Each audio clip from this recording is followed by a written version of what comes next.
오늘 함께 나누실 하나님의 말씀은 로마서 6장 1절에서부터 11절까지의 말씀입니다. 신약성경 246페이지에 있는 로마서 6장 1절에서부터 11절까지의 말씀을 다 함께 봉독하시겠습니다. 그런즉 우리가 무슨 말을 하리요? 은혜를 더하게 하려고 죄에 거하겠느냐? 그럴 수 없느니라. 죄에 대하여 죽은 우리가 어찌 그 가운데도 살리요? 무릇 그리스도 예수와 합하여 세례를 받은 우리는 그의 죽으심과 합하여 세례를 받은 줄을 알지 못하느냐? 그러므로 우리가 그의 죽으심과 합하여 세례를 받음으로 그와 함께 장사되었나니 이는 아버지의 영광으로 말미암아 그리스도를 죽은 자 가운데서 살리심과 같이 우리로 또한 새 생명 가운데서 행하게 하려 함이라. 만일 우리가 그의 죽으심과 같은 모양으로 연합한 자가 되었으면 또한 그의 부활과 같은 모양으로 연합한 자도 되리라. 우리가 알거니와 우리의 옛사람이 예수와 함께 십자가에 못 박힌 것은 죄의 몸이 죽어 다시는 우리가 죄에게 종노릇하지 아니하려 함이니 이는 죽은 자가 죄에서 벗어나 의롭다 하심을 얻었음이라. 만일 우리가 그리스도와 함께 죽었으면 또한 그와 함께 살 줄을 믿노니 이는 그리스도께서 죽은 자 가운데서 살아나셨음에 다시 죽지 아니하시고 사망이 다시 그를 주장하지 못할 줄을 알미로다. 그가 죽으심은 죄에 대하여 단번에 죽으심이요 그가 살아계심은 하나님께 대하여 살아계심이니 이와 같이 너희도 너희 자신을 죄에 대하여는 죽은 자로 그리스도 예수 안에서 하나님께 대하여는 살아있는 자로 여길지어다.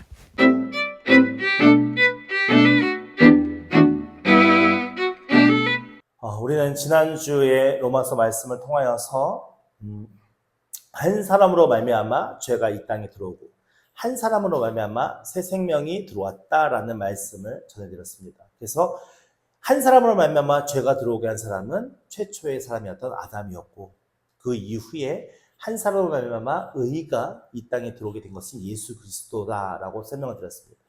그리고 그 일을 통하여서 어떻게 되었냐? 결국은 예수 그리스도를 믿는 자는 예수 그리스도의 의가 입혀져서 이제 하나님 앞에 구원받는 백성이 되었다. 그래서 그것은 누구의 자랑도 누가 내세울 것도 아닌 하나님의 은혜의 선물이다라고 말씀하면서 20절에 보면 죄가 더한 곳에 은혜가 더욱 넘쳤나니라고 말씀하셨습니다. 그러니까 결국 뭐냐면 율법을 통해서 우리가 이 세상을 살아가면서 계속 발견되어지는 것은 무엇이냐? 내 죄가 얼마나 심각한 하나님을 대적하고 하나님을 외면한 채 우리가 이 세상을 살아왔나? 그 죄의 심각성이 계속 부각이 되어지는 것이고 그 죄의 심각성이 부각되면 부각될수록 내가 받은 하나님의 은혜와 사랑이 얼마나 큰 줄을 아는 거죠. 예를 들어서 가벼운 경범죄를 사함받은 사람과 사형인 큰 중죄를 사함받은 사람의 기쁨이 다를 수 있다라는 것을 이야기하는 것입니다. 그러면서 이제 오늘 6장에 넘어와서 그렇게 죄가 이제 더한 곳에 은혜가 더욱 깊어졌나니라는 말씀 이후에 1절 말씀 보면 그런즉 우리가 무슨 말을 하겠느냐? 그러니까 우리가 받은 이 모든 것이 내가 어떤 노력과 어떤 무엇은 헌신과 내가 수고와 어떤 걸 해서 얻어진 것이 아니라 하나님께서 우리에게 주신 은혜의 선물인데 우리가 더 이상 뭐에 대해서 자랑하고 뭐에 대해서 판단하며 뭐에 대해서 정죄할 거냐? 아무것도 없다. 지금 이 얘기를 하는 거예요. 지금 로마 교회가 당면하고 있는 어려움은 뭐냐면 헬라파 그리스도인들과 유대파 그리스도인들의 다툼이거든요. 이 다툼의 가장 큰 행점은 율법을 행하느냐 마냐의 문제인 거예요. 근데 우리 예수 믿는 사람들은 예수로 말미암아 구원을 받았기 때문에 더 이상 죄에 대해서 우리가 두려워할 필요가 없거든요. 왜냐하면 예수 그리스도께서 이미 다 사해 주셨기 때문에. 그러니까 우리는 더 이상 그것에 대해서 더 이상 말할 게 없어 라고 지금 얘기하는 겁니다. 그러니까 우리가 지금 오늘 살아가는 우리는 하나님 앞에 구원받은 자들로서 그 하나님의 구원의 부르심에 합한 믿음으로 우리가 하나님께 예배하며 하나님이 말씀하신 그 말씀에 순종하며 하나님을 위한 삶, 내가 지옥 형벌을 받아야 될 그런 존재였는데 예수 그리스도로 말미암아 구원받은 그 은혜와 사랑이 감사여서 나를 살리신 하나님께 감사하는 믿음의 삶으로 살면 되는 거지 더 이상 우리가 뭐가 잘났고 뭐가 못났고 할 필요가 뭐가 있냐 지금 이 얘기를 하는 거예요. 그런데 우리는 그런 말 할 필요가 없어. 은혜를 더하게 하려고 네가 받은 은혜를 더하게 하려고 계속 죄를 끄집어낼 거냐 지금? 이 얘기를 하는 거거든요. 그러니까는 우리가 죄인 되는 걸 깨달아서 하나님께 감사하는 걸로 끝나는 것이 계속 사람들마다 죄를 끄집어내면서 그 죄에 대해서 우리가 그래서 은혜야 라고 얘기할 필요가 없다는 거예요. 그죠? 이제는 우리가 변화된 신분으로서 그 변화된 삶으로 하나님 앞에 나아가면 된다 이거죠. 더 이상 정죄하고 율법의 잣대를 가지고 비판하고 판단할 이유가 아무것도 없다. 지금 이 말씀을 하고 있는 것이거든요. 2절 말씀에 보면 그럴 수 없느니라 죄에 대하여 죽은 우리가 어찌 그 가운데 더 살리냐. 그러니까 율법을 완성하신 이가 예수 그리스도고 그 예수 그리스도로 인하여 구원받은 게 우리 존재인데 왜 자꾸만 과거로 회귀해서 율법의 내용을 가지고 니네들이 옳으냐 맞느냐 틀리냐 이런 판단을 하냐 이거예요. 그걸로 인해서 네가 구원받느냐 안 받느냐까지 가는 거죠.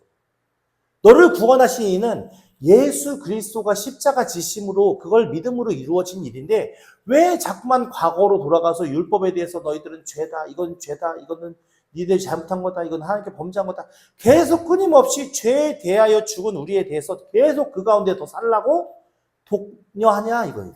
충동하느냐 이거죠. 이것은 옳지 않는 행위이다라고 지금 설명하고 있는 겁니다. 그러면서 3절 말씀에 무릇 우리는 예수 믿는 우리는 누구와 연합한 자예요? 네, 예수와 연합한 자예요. 우리가 그리스도인이다라는 표현이 물론 이방인들이 우리의 행실을 보고 이야기하는 거지만 이 그리스도인이라는 것은 예수와 합한 하나 된 사람이라는 표현이에요. 예수와 하나 된 사람이라는 표현. 그러니까는 예수와 하나 된 우리가 예수를 믿는 과정 속에 첫 번째로 하는 행위가 뭐죠? 세례예요, 세례.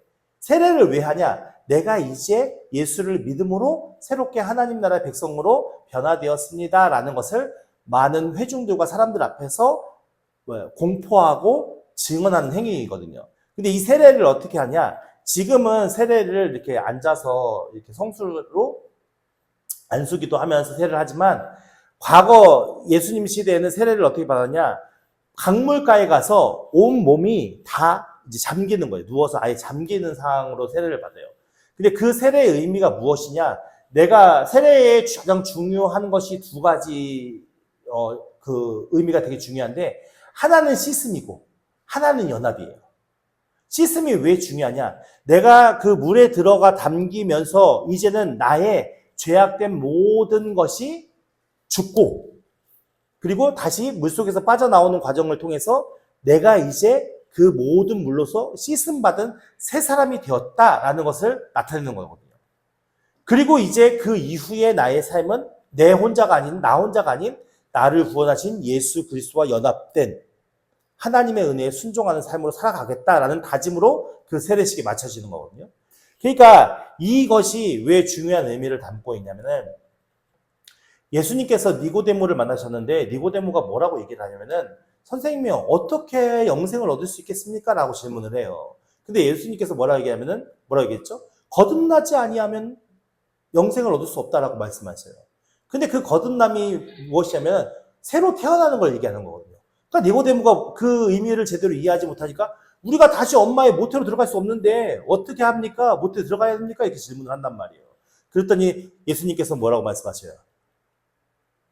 하나님의 성령과 말씀으로 거듭나지 않는 자는 그러니까 그 거듭남의 의미가 우리가 다시 어린 나이가 됐다가 어른이 되는 이 상황을 얘기하는 것이 아니라 우리가 가지고 있는 전 인격적인 가치관이 바뀌어져가는 과정을 얘기하는 거잖아요.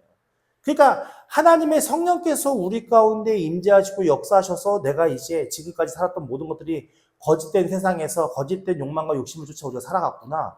이제 영원한 삶이 있으니까 그 영원한 삶을 깨닫고 이제 영원한 삶을 쫓아 살아야겠다. 이런 가치관으로 완전히 변화되어가는 과정을 이야기하는 거거든요. 그것이 기독교가 얘기하는 세례의 과정인 거예요. 그러니까 이 세례를 받으면 우리는 그의 죽으심, 그는 누구죠? 예수 그리스도. 예수 그리스도와 같이 예수 그리스도께서 십자가에 죽으신 그것을 통해서 나도 십자가에 같이 죽었다고 그런 거예요. 뭐가? 내 죄가. 이해가 되십니까? 이게 잘 이해가 되셔야 돼요. 연합되었다는 것은 내가 지금 예수와 함께 붙어서 십자가 지는 게 아니잖아요. 십자가 지신 예수님이세요. 근데 예수님이 우리의 인류의 대표자가 돼서 십자가 지신 거예요. 그러니까 나도 같이 그 예수님이 죽으실 때 죽었다라는 것을 믿는 거예요. 뭐가? 내 죄가. 그래서 그와 함께 연합되어 죽으심과 합하여 세례를 받은 줄 알지 못하느냐. 그러니까 우리가 세례를 받는 그 순간에 뭐예요? 우리의 모든 죄는 예수 그리스도와 함께 죽었다라고 보는 거죠. 4절 말씀에 그러므로 우리가 그의 죽으심과 합하여 세례를 받음으로 우리는 어떻게 된 거예요? 장사된 거예요. 장사지됐다는 건 뭐예요? 이제 모든 시신과 그걸 다 처리했다는 거죠. 아예 없어버렸다는 거죠. 그와 함께 장사되었나니 이제 아버지의 영광으로 말미암아 예수 그리스도께서 십자가의 죽으심도 매우 중요한데 예수 그리스도의 사건 중에 가장 핵심적인 사건은 부활이거든요. 그러니까 예수 그리스도께서 부활하지 않으셨다면 이 세상에 기독교와 하나님은 아무 의미 없는 거예요.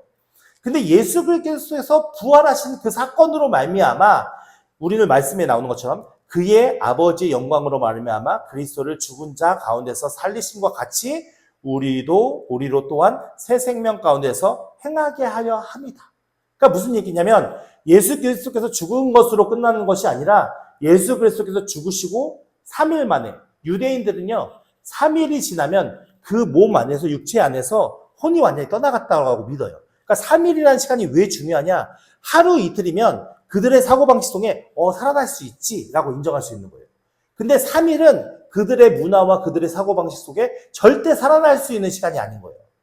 근데 그 3일 만에 예수 그리스도께서 살아나셨고 살아나신 것으로 끝나는 게 아니라 많은 제자들과 사람들에게 보여주셨고 그리고 그 보여주신 것을 통해 보여주신 건 끝난 것이 아니라 그 많은 사람들이 보는 앞에서 하늘나라로 승천하시는 것까지 보여주거든요.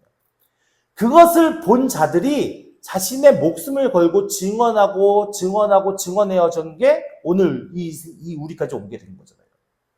그러니까 그것을 믿는 자는 세례를 통해서 너희들이 예수 그리스도와 함께 죽었고 그리고 그 물에 들어갔다 나오는 과정을 통해서 이제 너희들이 아버지의 영광으로 말미암아 그리스도를 죽은 자 가운데서 살리심 같이 너희도 이제 새 생명, 이제 새로운 생명이 너희에게 입혀졌다라고 뵙는 거죠. 새로운 생명이 너희에게 입혀져서 이제는 그 생명을 가지고 너희들이 앞으로의 삶을 살아야 한다. 이게 세례라는 거예요. 그래서 기독교에서 세례를 받는 순간이 가장 축복된 시간이고 가장 중요한 시간인 거예요. 세례를 되게 단순하게 6개월 되면 받고 1년 되면 받고 이게 아니라 진짜 그 세례를 받는 사람의 마음가짐이 되게 중요하거든요.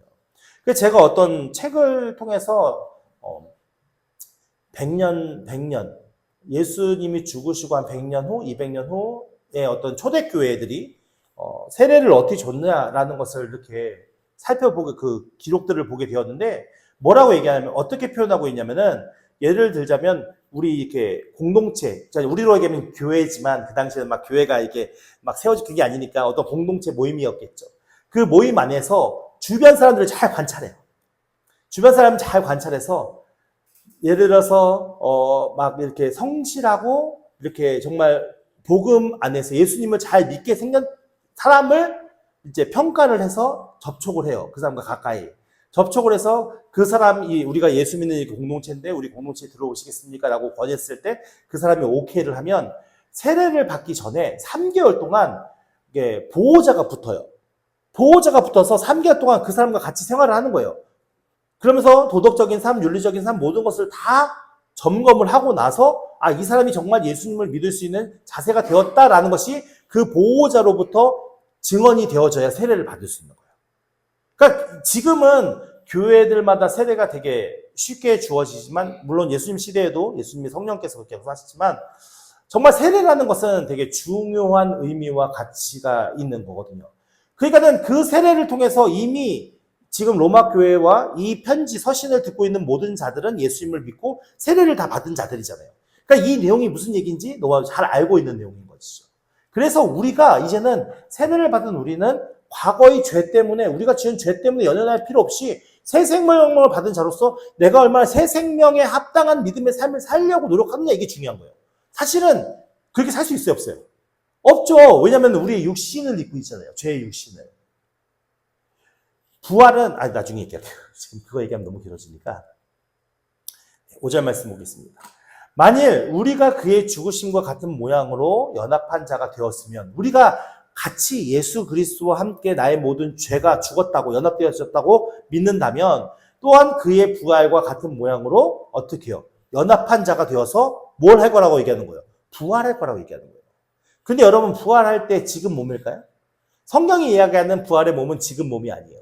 지금 육신을 입고 죄에 속해 있는 이 몸은 다 썩어져 없어질 것이고 우리가 부활할 때는 새로운 영광스러운 몸으로 우리가 입혀져서 하나님 나라 가거든요. 이게 왜 그러냐? 어디서 증명이 되었냐? 예수님의 모습을 보면 증명이 되었죠. 예수님께서 3년 동안 제자들과 항상 같이 계시잖아요. 근데요, 신기하게도요, 예수님이 부활하셨는데 제자들이 못 알아봐요. 왜 못 알아볼까요? 과거 예수님의 모습과 부활하신 예수님의 모습이 다른 거예요. 그래서 도마가 그러잖아요. 손과 발에 못 박힌 상처를 보여주면 내가 믿겠다고. 그래서 지금 보여주시잖아요. 그러니까는 우리가 생각하는 것처럼 이 육신의 몸을 입고 있을 때는 사실 하나님 앞에 순종하기가 쉽지 않아요. 그래서 사도 바울이 뭐라고 얘기해요? 날마다 나는 육신을 쳐 죽인다고 그러잖아요. 그 이 표현이 뭐예요? 육신을 쳐서 복종케 한다는 거예요. 내 육신은 계속 끊임없이 죄악을 향해 달려가게끔 나를 끌고 가지만 하나님의 성령께서 내게 새 생명을 주셨으니까 나는 계속 그 새 생명을 향해 달려나갈 거야 라는 것을 어떻게 표현해야 나는 날마다 내 육신을 쳐서 복종시킨다 라는 표현을 쓴 거죠. 그러니까는 우리가 예수 그리스도를 믿는 것은 결국 종국에는 그 그리스도와 연합하여서 예수님께서 하늘나라에 승천하신 그 모습, 그것을 바라보면서 우리가 부활체의 몸을 입고 하나님 나라 백성이 되는 그때를 기다리며 우리가 오늘 믿음으로 삶을 살아가는 것이 우리 그리스도인의 가장 중요한 정체성이다라고 우리가 알 수 있는 것이죠. 6절 말씀에 우리가 알거니와 우리의 옛사람이 예수와 함께 십자가에 못 박힌 것은 죄의 몸이 죽어. 뭐가라고요? 죄의 몸이 죽었다고요. 죄의 몸이 죽어. 그래서 우리는 죽음을 맞이해야 안 맞이해요? 맞이해요. 죽음을 맞이하는, 우리가 죽음을 대할 때, 우리가 죽음을 맞이하는 이유는, 우리가 드디어 죄의 육신의 몸을, 죽는 이 죄의 몸을 벗어버리고 하나님이 주신 영화로운 몸으로 변화되는구나. 그걸 기대하면서 죽는 거예요. 이해가 되십니까? 그리고 그 이 몸을 입고 하나님 나라 가는 거예요. 이걸 기대하는 거예요. 그래서 우리에게 죽음이 다가올 때 어떤 마음을 가져야 돼요? 기뻐해야죠. 즐거워해야죠. 슬퍼하는 게 아니라. 왜요? 네, 이 세상에 죄악된 힘든 세상의 모든 삶의 여정을 내려놓고 잠시 우리는 본향이라고 그러잖아요. 나그네 삶이라고 표현하거든요. 그리스도인들을. 우리의 본향은 영원한 하나님이 계신 그 천국이고요. 천국인데 우리는 잠시 나그네의 삶을 살고 있는 거예요. 나그네의 삶을 살 때는 고통스럽고 힘든 일도 겪고 때로는 굶기도 하고 때로는 옷이 없어서 괴로워하기도 하고 때로는 여러 가지 많은 일들을 겪어요. 근데 그렇게 모든 일을 겪고 나 이제 고향으로 가 하는데 슬퍼할 사람이 어디 있어요? 그게 맞나요? 아닌 거예요. 왜 그게 슬프냐? 그 본향이 믿어지지 않기 때문에 슬픈 거예요. 그 본향이 우리에게 기대되지 않기 때문에 괴로운 거예요. 어디로 갈지 모르니까 두려운 거예요. 근데 성경은 우리에게 확실하게 또렷하게 얘기하고 있습니까? 우리가 이 세상의 삶을 다해 죄의 몸을 벗어버리는 그 순간 우리는 영화로운 하나님의 부활로 하나님 나라에 이룰 수 있는 것이죠. 물론 그 부활의 시점이 죽음의 시점과 예수 그리스도께서 이 땅에 재림하시는 시점이 다르죠. 그러니까 죽음 이후의 시간은 어떻게 될지 모르겠지만 성경이 이야기하는 최종 하나님의 심판, 결말은 예수 그리스도께서 이 땅에 다시 재림하시는 그 시간이지만 우리는 어떤 거예요? 우리의 시간은 지금 현재의 시간을 살고 있잖아요. 근데 현재의 시간에 우리의 삶은 어디까지예요? 하나님께서 허락하신 이 땅의 삶의 끝이잖아요. 근데 그 죽음을 맞이하는 그 순간에 언제 예수님이 오겠어? 내가 얼마 땅속에 묻혀야 돼? 이런 생각을 가져요? 아니거든요. 우리가 땅에, 우리의 이 세상의 삶이 끝나는 그 순간에 우리는 하나님 나라 가는 거거든요. 그런 의식을 가지고 우리가 새로운 몸을 입을 것을 기대하면서 그렇게 죽음을 맞이하는 게 참된 믿음의 삶인 것이죠.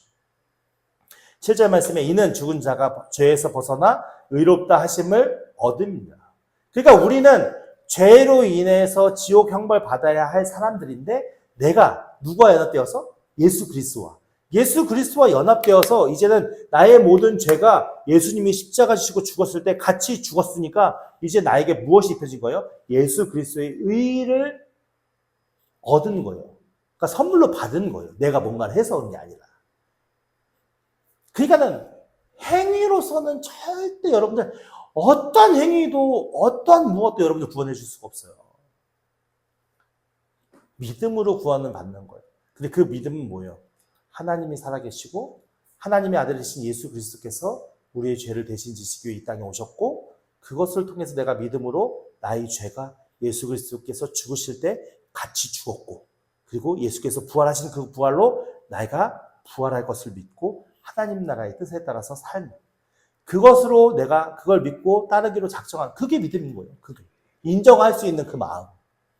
믿음이 사람들은 되게 어렵게 생각하고 되게 뭐랄까 많은 규칙과 많은 여건과 많은 체험과 경험과 이런 게 있어야 한다고 생각하는 사람들이 많아요.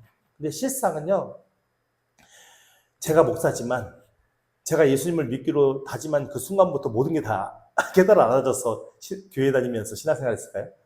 아니거든요. 저도 정말 오랜 세월 동안 하나님이 어떤 분이신지 이해가 안 되고 납득이 안 되고, 정말 믿음으로 사는 것이 무엇인지 이해가 안 되고 납득이 안 됐거든요. 그러니까는 우리는 어떤 목사님이 뭐라 얘기하냐면은, 제가 구원받았는지 안 받았는지 잘 모르겠어요 라고 질문하는 그 사람에게 뭐라고 얘기하냐면은, 당신이 이 예배당에 와 있는 게 구원받은 증거입니다 라고 얘기했거든요.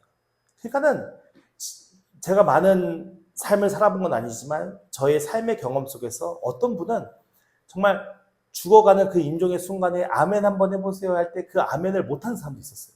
자신이 죽어가는 그 순간에 목사님이 그렇게 2시간 넘게 아멘 한번 해보세요 하는데 그 아멘을 못했어요. 그런 모습도 보게 되었고요. 정말 죽었는데 죽으신 그 모습에 시신 염할 때 보면은 그 모습이 너무 무섭게 느껴지는 사람도 있었고, 또 어떤 사람들은 그 죽음의 모습에 정말 편안하게 잠을 자는 사람처럼 누워있는 그 모습도 보게 되어지고, 그런 것들을 보면서 정말 죽음이 우리에게 다가오는 그 순간에 사람들은 알 수도 있지 않을까? 저는 저 나름대로 그렇게 생각하는 거예요. 그걸 믿는 거죠. 하나님께서 선으로 그들 가운데 역사하셔서. 근데 결국은 우리의 믿음이 갑자기 어느 순간 막 뭔가 체험되고 경험되어서 믿어지는 사람도 있지만, 거의 대부분 사람들은 자연스럽게 교회에 발걸음하기 시작하면서 자연스럽게 예배를 드리다가 자연스럽게 어느 순간부터 서서히 뭔가 좀 다른 것 같은데 라고 느껴지면서 그렇게 오랜 세월에 걸쳐서 하나님을 알아가는 사람들이 거의 대부분이라고 보는 거죠. 물론 우리가 기적과 같이 하나님이 짠 나타나서 모든 걸 다 보여주시고 알려주시고 하면 얼마나 좋겠어요. 근데 성경이 좋은 믿음이다 라고 얘기하는 것은 뭐냐면은, 보지 않고 믿는 믿음이 더 좋은 믿음이라고 얘기해요. 그러니까 우리 안에 신실한 믿음을 갖기 하기 위해서 우리의 삶을 하나님께서 계속 간섭하시고 통치하셔서 여러분들이 오늘 이 자리까지 오게 하시는 것이고, 앞으로의 삶도 저는 단언하건대 여러분들의 삶을 내버려 두지 않으실 것입니다. 많은 사건과 많은 상황과 많은 일들을 통해서 하나님이 하나님 되심을 여러분들 증명하실 것입니다. 그래서 여러분들이 믿으셔야 하는 것은 내 행위로 구원받는 것이 아니라 하나님께서 나를 구원하시기로 작정하셨고, 그리고 내게 역사하셔서 나의 삶을 의롭게 변화시켜 가는 과정이라는 것을 믿으시고, 우리가 나를 그렇게 보면 타인도 그렇게 보여야죠. 너는 뭐가 잘못됐으니까 안 돼. 너는 뭐가 아니니까 안 돼. 이게 아니라 하나님께서 작정하시면 되는 거예요. 저는 그걸 믿거든요. 그래서 오늘도 우리가 그러한 시선으로 우리의 삶을 바라보고 우리와 관계하는 사람들을 바라봤으면 좋겠어요. 하나님은 절대 버리지 않으십니다. 여러분들의 삶을 은혜롭게 주장하셔서 구원으로 인도하시며 이루실 것입니다. 그것을 기대하는 자들이 되게 되시면 축원드립니다. 그래서 이제 우리는 죄에서 다 벗어났기 때문에 더 이상 죄에 대해서 논할 필요가 없는 거예요. 의로움을 얻었기 때문에. 그것이 하나님의 선물이기 때문에. 그래서 8절 말씀에 보면, 만일 우리가 그리스도와 함께 죽었으면 또한 그와 함께 살 줄을 믿는다. 제가 지금 설명해 드린 거죠. 그렇게 살 줄을 믿노니, 9절 말씀에 이는 그리스도께서 죽은 자 가운데 살아나셨음에 다시 죽지 아니하시고 사망이 다시 그를 주장하지 못할 줄을 알미로다. 성경에 보면은 죽었다가 살아난 사람들이 몇 명 있어요. 살아난 기록. 근데 그 사람들이 살았다가 영생했을까요? 아니야, 또 다 죽었어요.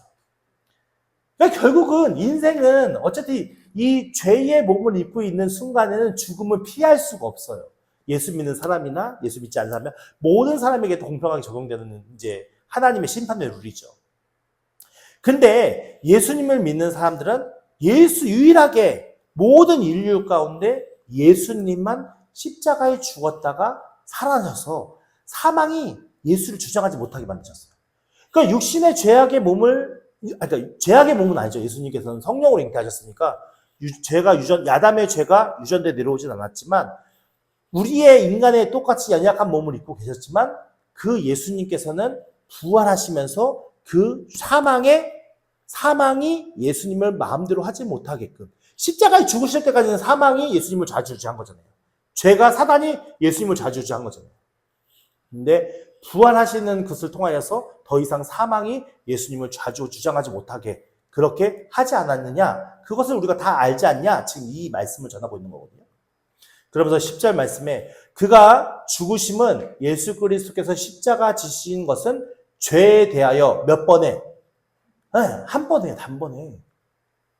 그러니까 우리가 지은 죄로 인해서 하나님 앞에 미안한 마음과 죄송스러운 마음으로 우리가 뭐랄까요? 조금 의기소침하면서 우리가 주눅들면서 약간 이렇게 하나님 앞에 기도할 수 있어요. 근데 그것이 우리에게 쭉 우리가 또 다시 죄에 빠지는 행위인 거예요. 그 행위가. 그러니까 우리는 죄에 대해서 하나님 앞에 죄송합니다. 잘못했습니다. 다음부터 안 그럴게요. 하면 끝인 거예요. 무슨 말 이해가 되시죠? 근데 계속 나는 이래서 죽어야 돼. 나는 이래서 이거는 하나님이 기뻐하시는 일 아닌 거라고요. 부모들이 자녀들을 훈계할 때에 너 왜 잊으셨어? 라고 얘기하죠. 근데 그 이야기는 뭐예요? 그 의미는 더 이상 그거 하지 마라는 의미를 담고 있는 거잖아요.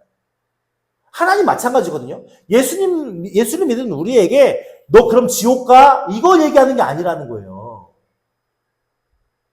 너 그렇게 사는 것보다 내가 얘기한 대로 사는 게 너에게 훨씬 유익한 삶이야 라는 것을 우리에게 가르쳐주기로 합니다. 근데 우리는 서로에게 야 네가 그러니까 네가 예수 믿는 사람이 아니냐 이렇게 비판하고 판단하고 정죄하는 거예요. 그걸 하지 말라는 거예요. 지금 사도 바울이. 단 한 번으로 모든 게 끝났어. 그 사람의 구원에 대해서는 더 이상 여타부타 관여할 일이 아니야. 우리의 문제가 아니야 라 지금 얘기하는 거라고요. 그러면서 10절 말씀에 후반절에 보면 그가 예수 그리스도께서 살아계심은 누구에 대해서? 하나님께 대하여 살아계심이라고요. 전능하신 하나님께서 그 예수 그리스도를 살리셨잖아요. 영광의 하나님께서 예수 그리스도를 살리셨잖아요. 그 살아계심을 통해서 지금 그 살아계심이 이루어진 이유가 뭐죠? 예수 그리스도가 하나님께 대한 전적인 순종이었어요. 그러니까 죄에 대해서 단번에 죽었다는 것은 우리가 더 이상 죄에 대해서 왈가왈부 할 필요가 없다는 얘기고 살아계심이 하나님께 대하였다는 것은 우리를 살리시니까 하나님이시기 때문에 이제는 하나님 앞에 순종하는 삶으로 살면 된다는 거예요. 그게 하나님 앞에 살아계신 우리의 의미인 것이에요. 그래서 11절 말씀에 이와 같이 너희도 너희 자신을 죄에 대해서는 어떤 자라고요? 우린 죄에 대해서 다 죽었어. 그러니까 우리가 죄에 대해서 영향할 필요가 없어. 그리스도 안에서. 그렇다고 죄를 막 방종하면서 지으라는 얘기가 아닌 건 이해하시죠? 예, 그 죄로 인해서 우리가 낙심하지 말고 좌절할 필요도 없고 어떤 것으로 영향받을 필요 없이 우리는 이미 예수 그리스도 안에 참된 생명, 새 생명을 얻은 자니까 그 새 생명을 얻은 자답게 살라라고 지금 얘기하는 겁니다. 그래서 그리스도 예수 안에서 하나님께 대하여는 어떤 자로요? 죄에 대하여는 죽은 자고 그리스도 안에서 하나님께 대하여는 어떤 자라고요? 살아있는 자라고요. 그게 우리에게 주어진 새 생명이라는 겁니다. 그래서 이제는 우리는 어떤 마음을 가져야 돼요? 아유, 나는 죄가 이렇게 있어. 나는 죄가 많아. 내가 죄가 이렇게. 이런 마음이 아니라 하나님께서 부여하신 새 생명을 어떻게 하면 하나님을 기쁘시게 하기 위한 삶을 살까? 이거를 고민하면 되는 거예요. 그리고 그 삶을 위해서 날마다 나아가면 되는 거예요. 그렇게 살다가도 옆 사람이 허물이 보이고 옆 사람의 연약함이 보이겠죠. 근데 그것은 이미 예수 그리스도가 다 끝내신 거라니까요. 더 이상 왈가왈부 할 필요가 없어요. 그냥 우리가 조금 더 성장하기 위한 과정이구나. 조금 더 세워지기 위한 과정이구나. 인정하고 기다리면 되는 거예요. 예수님이 하나님이 우리를 얼마나 기다리셨어요? 안 기다리셨나요? 안 기다리셨으면 여기 남아있는 사람 아무도 없어요. 예수님께서는 하나님께서는 우리를 끝까지 인내하시고 끝까지 참으시고 끝까지 사랑으로 우리를 보호하시고 인도하고 계시잖아요. 그러니까 이제는 우리가 우리에게 주어진 새 생명에 집중할 수 있었으면 좋겠습니다. 그리고 그 생명을 통하여서 우리에게 주어진 새 생명의 삶을 통하여서 하나님께 영광 받을 수 있는, 하나님께 영광 돌릴 수 있는, 하나님께 예물 맺을 수 있는 그러한 은혜의 삶으로 일어나는 저 여러분들에게 될 수 있는 축원을 드립니다.